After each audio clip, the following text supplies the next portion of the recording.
যেখানে রিয়াল মাদ্রিদের বিপক্ষে আধিপত্য বিস্তার করা হয়েছিল, যেই মাঠে রিয়াল মাদ্রিদের চোখে চোখ রেখে লড়াই করেছিল, যেই মাঠে বেনফিকা শুধু রিয়ালকে হারায়নি বরং ইতিহাস লিখেছিল শেষ মুহূর্তে গোল করে, সেই রিয়াল মাদ্রিদ যখন বেনফিকার মাঠে আবারও খেলতে যায়, ফুটবল বিশ্বে একটা নানা রকম তোড়জোড় শুরু হয়ে গিয়েছিল না? আবার বোধহয় এমন কিছু দেখতে যাচ্ছে ফুটবল বিশ্ব যেখানে অনেকেই অবাক হয়ে যাবে, অনেকে খুশিতে আত্মহারা হয়ে যাবে। কে খুশি হলো, কে বেজার হলো, সেই তর্ক, সেই আলাপে অনেক পরে যাওয়া যাক। কিন্তু ভিনিসিয়াস জুনিয়রের গোলে পুরো জায়গাটা যে স্তব্ধ হয়ে গেছে, স্টেডিয়াম জুড়ে নীরবতায় ছেয়ে গেছে, একই সাথে যারা রিয়াল মাদ্রিদ ভক্ত এবং ব্রাজিলের ভক্ত তারা অবশ্যই নীরবতা ভেঙে উৎফুল্লতায় ভেসে উঠেছে। রিয়াল মাদ্রিদের হয়ে ভিনিসিয়াস জুনিয়রের এই গোলটা দেখার পর কি এখন ভিনিসিয়াসকে মিস্টার চ্যাম্পিয়ন্স লিগ বলার সময় কি হয়েছে? না, এখনও পর্যাপ্ত হয়নি, তবে বললেও বোধহয় খুব একটা ভুল হবে না। কেন বলুন তো? যেখানে রিয়াল মাদ্রিদের হয়ে ভিনিসিয়াস জুনিয়র যত স্ট্রাগল করুক না কেন, কিন্তু চ্যাম্পিয়ন্স লিগ আসলে সে যেন নিজের খোলস ছেড়ে বেরিয়ে আসে, নিজের জাত চেনাতে মোটেও দেরি করে না।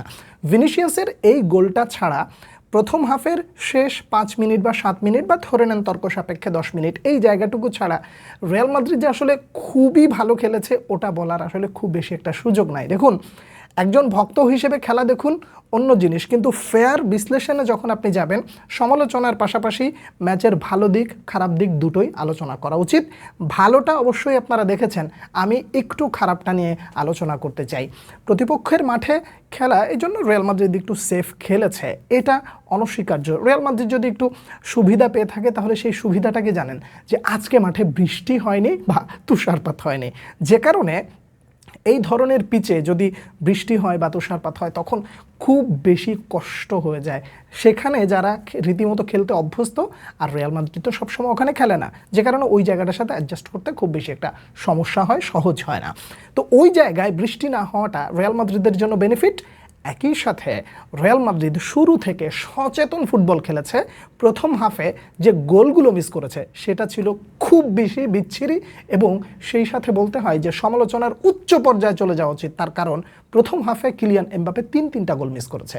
এই মিসগুলো আসলে ক্ষমা করা যায় না, তার কারণ হলো নকআউট স্টেজ, এখানে আপনাকে গোল করতেই হবে।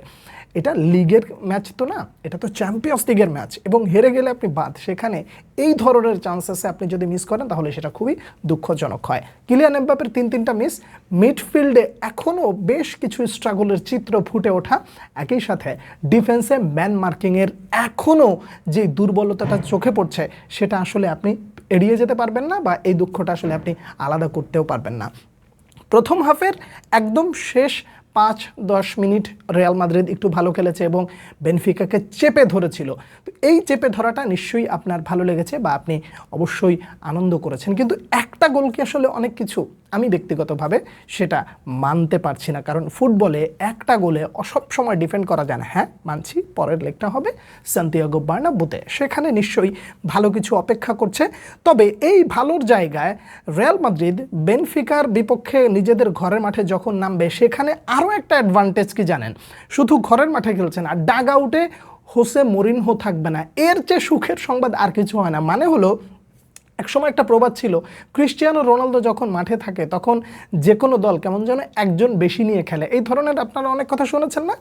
হোসে মরিনহো হচ্ছে এমন একজন লোক যে ডাগ আউটে দাঁড়িয়ে থাকে, সে 11 জন মাঠে নামায়, কিন্তু তার মেধাটা মাঠের ভেতরে এমনভাবে বিচরণ করে আপনার কাছে মনে হবে যে বেনফিকা 12 জন নিয়ে খেলতে নেমেছে।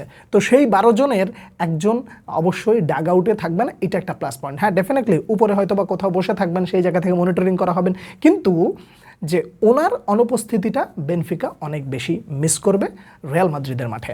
রিয়াল মাদ্রিদের ডিফেন্স নিয়ে আসলে দুঃখের কিছু কিছু জায়গা বলতে হয়। আমি আপনাদের সামনে কথা বলার আগে একটা বার্তা পেয়েছি, সেই বার্তাটা আসলে আপনাদের সামনে শেয়ার করা উচিত।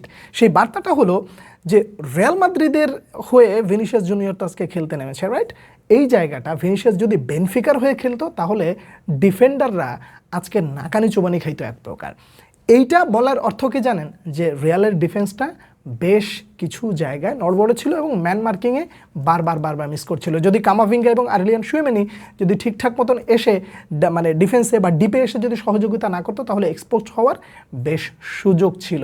তো এই জায়গায় অবশ্যই রিয়াল মাদ্রিদকে উন্নতি করতে হবে এবং বলতে হবে যে আরবালোয়া পুরো স্কোয়াডের সাথে যেভাবে ধীরে ধীরে সামনের দিকে এগিয়ে নিয়ে যাচ্ছেন স্কোয়াডটা, তাই মনে হয় যে অবশ্যই তিনি একটা ভালো সংবাদ পেতে পারেন। দেখুন, নকআউট থেকে উঠে যাওয়ার পর আপনি যখন পরের রাউন্ডে যাবেন, এর আগে রিয়াল মাদ্রিদের জন্য ক্ষতিকারক যে জায়গাটা একটা জায়গা হয়ে গেছে সেটাকে জানেন। আজকের ম্যাচে 3 জন প্লেয়ার, খুব সম্ভবত আমি যদি ভুল না করি, আলভারো কারেরাস, আর্লিয়ান শুয়েমেনি আর হচ্ছে ডিন হাউজেন, এই 3 জন প্লেয়ার যদি আজকে ইয়েলো কার্ড পেতেন তাহলে কিন্তু তারা পরের ম্যাচ অর্থাৎ ঘরের মাঠের লেগটা মিস করতেন। একই সাথে আজকে দেখুন, ভিনিসিয়াস জুনিয়র ইয়েলো কার্ড পেলেন, কিলিয়ান এমবাপে ইয়েলো কার্ড পেলেন। এই দুটো ইয়েলো কার্ড যদি পরের ম্যাচে কোনোভাবে যদি নিজেদের ঘরের ম্যাচে খেয়ে যান তাহলে নকআউটে যে প্রথম লেগ কিন্তু অবশ্যই ভিনিসিয়াস জুনিয়র মিস করে বসবেন অথবা কিলিয়ান এমবাপে মিস করবেন। এইটা কি আসলে ঠিক হইল?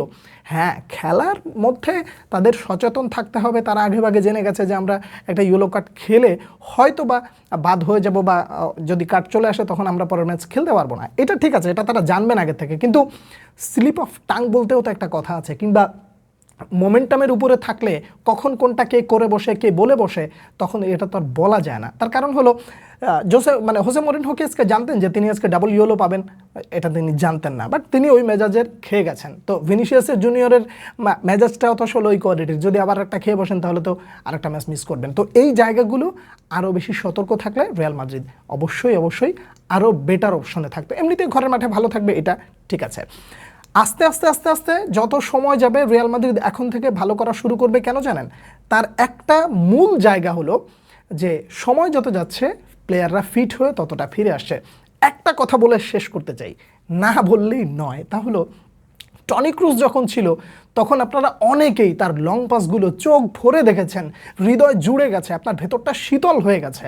সেই টনি ক্রুজের অভাব কেউ পূরণ করতে পারবে না জানি, কিন্তু ট্রেন্ট আলেকজান্ডার আর্নল্ড ফিরে এসে শেষ 2 ম্যাচে যে লং থ্রুগুলো আপনাকে দেখালো, আপনার চোখটা অনেকটা শীতল হয়েছে না? নিশ্চয়ই হয়েছে। আমি অনেক উপভোগ করেছি ট্রেন্ট আলেকজান্ডার আর্নল্ডের এই ধরনের পাসগুলো। বিশ্বাস করুন, তার চোখের ভাষা, তার মেজাজ যদি একবার প্লেয়াররা বুঝে যায় তাহলে ট্রেন্ট আলেকজান্ডার হবে রিয়াল মাদ্রিদের জন্য আরও একটা আশীর্বাদের নাম। পুরো খেলা তো নিশ্চয়ই আপনারা দেখেছেন, এবং শেষ করার আগে যদি একজন ব্যক্তির কথা না বলি তাহলে খুব অন্যায় হয়ে যাবে। সেটা হলো থিবো কোর্তোয়া। একেবারে বরাবর, মানে এই কথাটা কতবার যে বলেছি তার তো কোনো ঠিক নাই। সে হচ্ছে রিয়াল মাদ্রিদের জন্য একটা আশীর্বাদ। এই আশীর্বাদটাকে আসলে কদর করা উচিত, আর এই কদর করতে হলে ডিফেন্ডারদেরকে আরও ভালো করতে হবে, আরও সচেতন হতে হবে। আমি যা দেখেছি তা আপনার সামনে তুলে ধরেছি। আপনারা কি দেখেছেন? কোন জায়গাটা আমি মিস করেছি, কোন জায়গাটা আমি ভুলে গেছি বলতে, সেটা নিশ্চয়ই আপনি বলতে ভুলবেন না। পরবর্তী ভিডিওতে আবারও দেখা হচ্ছে, সেই পর্যন্ত অনেক ভালো থাকবেন। আল্লাহ হাফেজ।